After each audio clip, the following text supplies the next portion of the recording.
പ്രിയമുള്ളവരെ, വിശുദ്ധ ബൈബിളിനെ ആസ്പദമാക്കിക്കൊണ്ട് ഞങ്ങൾ സംപ്രേഷണം ചെയ്യുന്ന ഒരു ചാനലാണ് ബൈബിൾ വചനങ്ങൾ എന്ന ഈ ചാനൽ. ഈ ചാനലിൽ കൂടി വിശുദ്ധ ബൈബിളിലെ പഴയ നിയമത്തിലെ ഉൽപ്പത്തി പുസ്തകം മുതൽ പുതിയ നിയമത്തിലെ വെളിപ്പാടിന്റെ പുസ്തകം വരെയുള്ള എല്ലാ അധ്യായങ്ങളും ഉൾക്കൊള്ളിക്കുവാൻ ഞങ്ങൾ ശ്രമിക്കുകയാണ്. ഈ ദൈവവചന ഭാഗങ്ങൾ കേൾക്കുന്ന എല്ലാവരും ലോകത്തിന് ശാന്തിയും സമാധാനവും നന്മയും ഉണ്ടാകാൻ വേണ്ടി എന്നോടൊപ്പം സർവശക്തനായ ദൈവത്തോട് പ്രാർത്ഥിക്കുക. അതോടൊപ്പം തന്നെ ഈ ചാനൽ കാണുന്ന എല്ലാവരും നിങ്ങളുടെ ചാനൽ ഒന്ന് സബ്സ്ക്രൈബ് ചെയ്യാൻ മറക്കാതിരിക്കുക. സബ്സ്ക്രൈബ് ചെയ്ത് താഴെ കാണുന്ന ബെൽ ഐക്കൺ കൂടി ക്ലിക്ക് ചെയ്ത് ഞങ്ങളുടെ എല്ലാ അധ്യായങ്ങളും നിങ്ങൾക്ക് ലഭിക്കുന്നത് പോലെ ഞങ്ങളോട് സഹകരിക്കുക. നിങ്ങളെവിടെയും പ്രാർത്ഥന നിർഭരമായ സഹകരണം തുടർന്ന് പ്രതീക്ഷയുണ്ട്. പുറപ്പാടിന്റെ പുസ്തകം 27-ാം അധ്യായം. ബലിപീഠം. കരുവേല മരം കൊണ്ട് ഒരു ബലിപീഠം പണിയണം. അത് സമചതുരമായിരിക്കണം. നീളവും വീതിയും 5 മുഴം, ഉയരം 3 മുഴം. ബലിപീഠത്തിന്റെ 4 മൂലകളിലും അതോട് ഒന്നായി ചേർന്ന് നിൽക്കുന്ന 4 കൊമ്പുകൾ നിർമ്മിച്ച് ഓടുകൊണ്ട് പൊതിയണം.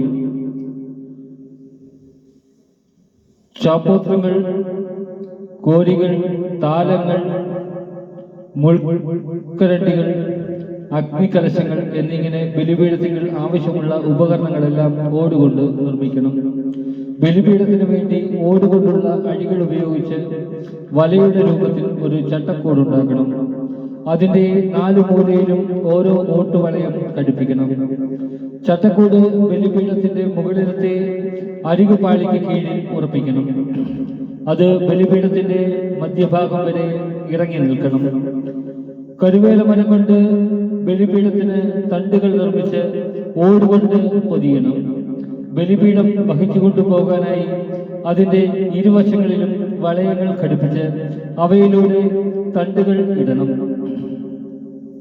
പലകകൾ കൊണ്ട് അകം പൊള്ളയായി ബലിപീഠം പണിയണം. മലയിൽ വെച്ച് കാണിച്ചു തന്നതുപോലെയാണ് പണിയേണ്ടത്. കൂടാരാങ്കണം. കൂടാരത്തിന് ഒരു അങ്കണം ഉണ്ടാക്കണം. അങ്കണത്തിന്റെ തെക്കുഭാഗത്ത് നേർമയായി നെയ്തെടുത്ത ചണത്തുണി കൊണ്ട് 100 മുഴം നീളത്തിൽ ഒരു മറ ഉണ്ടാക്കിയിരിക്കണം. അതിന് 20 തൂണുകൾ വേണം. തൂണുകളുടെ പാദകുടങ്ങൾ ഓടുകൊണ്ടുള്ളതായിരിക്കണം. തൂണുകൾക്ക് വെള്ളികൊണ്ടുള്ള കൊളുത്തുകളും പട്ടകളും ഉണ്ടായിരിക്കണം. അപ്രകാരം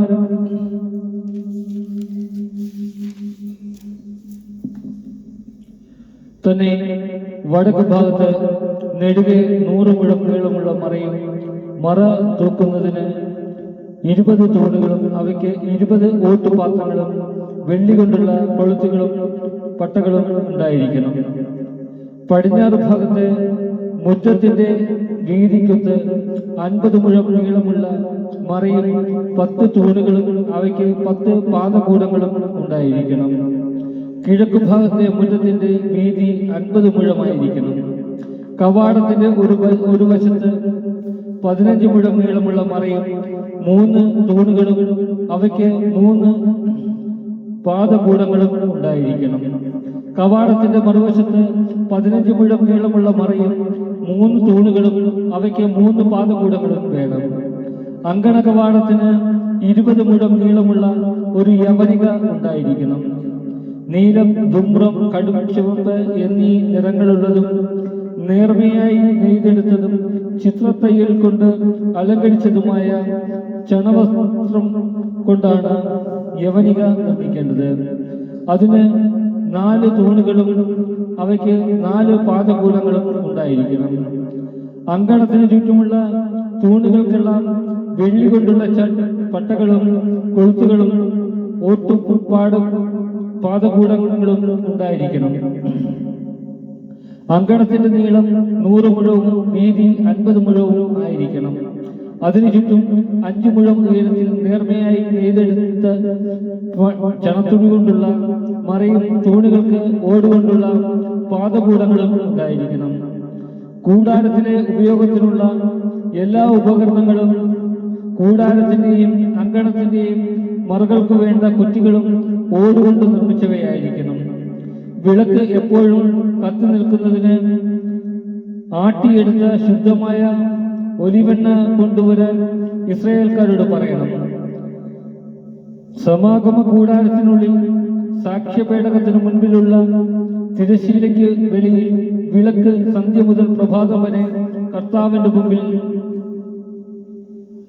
കത്തി നിൽക്കാൻ അഹറോനും അവന്റെ പുത്രന്മാരും ശ്രദ്ധിക്കട്ടെ.